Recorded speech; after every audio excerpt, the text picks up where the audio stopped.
Next है, अब हम कैपेसिटर निकालने जा रहे हैं। जैसे एक मैं बकेट बाल्टी लेके आया, किसी ने कहा कि 5 लीटर की बाल्टी है। देखो किसी ने मेजर तो किया ही होगा 5 लीटर, तभी तो 5 लीटर की बाल्टी है। कोई 10 लीटर की है, कोई 1000 लीटर का टैंक है, कोई 2000 लीटर का टैंक है। वो मेजरमेंट कैसे हो रही है, ये हम इसमें कैपेसिटर में कैसे करते हैं, ये देखने जा रहे हैं। तो इमेजिन करो किसी स्टूडेंट ने कहा सर मेरे पास एक स्फेयर है, ये रहा मेटल का स्फेयर है। तो मैंने कहा ठीक है, मेटल का स्फेयर है तो इसके चार्ज अंदर तो होगा नहीं, बाहर ही होगा। कहता हाँ बिल्कुल बाहर है, ये रख क्यू चार्ज। और मैंने कहा आर रेडियस का स्फेयर है। कह रहे इसकी कैपेसिटी निकाल के दिखाओ। मैंने कहा ये लो, कैपेसिटी निकालने के लिए इसकी सरफेस के ऊपर पोटेंशियल क्या होगा, स्फेयर की सरफेस पे पोटेंशियल क्या होता है, 1/4πε0 Q divided by radius of the sphere capital R. तो मेरे को क्या निकालनी है, कैपेसिटेंस। मैंने अभी आज आपको कैपेसिटेंस का फॉर्मूला लिखवाया, क्या फॉर्मूला था, Q डिवाइडेड बाय V। मैंने कितना चार्ज दिया स्फेयर को Q, और सरफेस पे V कितना डेवलप हुआ, ये रहा V। इस V को इसके नीचे ले आओ, Q से Q क्या हो गया, कैंसल, रेसिप्रोकल लो, क्या आ गया 4πε0 R। तो लिख लो, फॉर्मूला रजिस्टर में इंपॉर्टेंट है कि एक स्फेयर, एक सिंपल स्फेयर जिसका रेडियस R है, उसकी कैपेसिटेंस का फॉर्मूला लिखो 4πε0 R। इंपॉर्टेंट फॉर्मूला, काफी यूज होगा।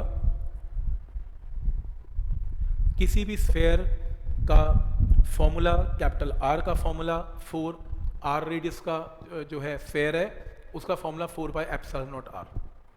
इससे ये पता लग रहा है कि जितना बड़ा स्फेयर होगा, रेडियस जितना बड़ा होगा, कैपेसिटेंस उतनी ज़्यादा होगी। आप छोटा स्फेयर लेके आएंगे उसकी कैपेसिटी छोटी होगी, आप बड़ा स्फेयर लेके आएंगे उसकी कैपेसिटी बड़ी होगी, आप बहुत बड़ा स्फेयर लेके आएंगे उसकी कैपेसिटी और ज़्यादा होगी। तो जितना बड़ा स्फेयर लेके आएंगे कैपेसिटी उतनी ही ज़्यादा होगी, ये पता होना चाहिए। ठीक है, तो लिखा हुआ है capacitance of a spherical capacitor depends upon radius of the sphere, ये पता होना चाहिए। अब वो कहते हैं काम करते हैं, calculate the radius of a spherical capacitor जिसकी कैपेसिटी 1 फैरेड है। कैपेसिटेंस का जो यूनिट होता है एसआई, वो क्या होता है, फैरेड। तो चलो 1 फैरेड का एक कैपेसिटर मैं लेके आया, एक स्फेयर है, और मेरे को ये बताओ उसका रेडियस क्या होगा जो 1 फैरेड स्टोर कर ले, बस सिर्फ 1 फैरेड। तो आपने कहा ठीक है, एक स्फेयर लेके आए हो। मैंने कहा हाँ। तो आपने फॉर्मूला लगाया C = 4πε0 R। आपने C को यहाँ R निकालना है ना, आपने C को क्या पुट किया 1, और 1/4πε0 क्या होता है 9 × 10⁹ 9। इसको सॉल्व करके पता कितना आया, 9 × 10⁶ किलोमीटर। मतलब 1 फैरेड चार्ज, सोचो कितना बड़ा होता है। 1 फैरेड चार्ज को स्टोर करने के लिए आपको रेडियस ऑफ द स्फेयर लाना पड़ेगा 9 × 10⁶, यानी कि 1500 times radius of the earth. Earth से 1500 गुना बड़ा स्फेयर ही 1 फैरेड कैपेसिटर की कैपेसिटेंस को स्टोर कर पाएगा। तो 1 फैरेड सुनने में एक है, लेकिन वो एक नहीं है, वो बहुत ही बड़ा स्फेयर चाहिए। तो प्रैक्टिकली कहीं मार्केट जाके ये मत बोल देना कि भैया 1 फैरेड का कैपेसिटर दे दो।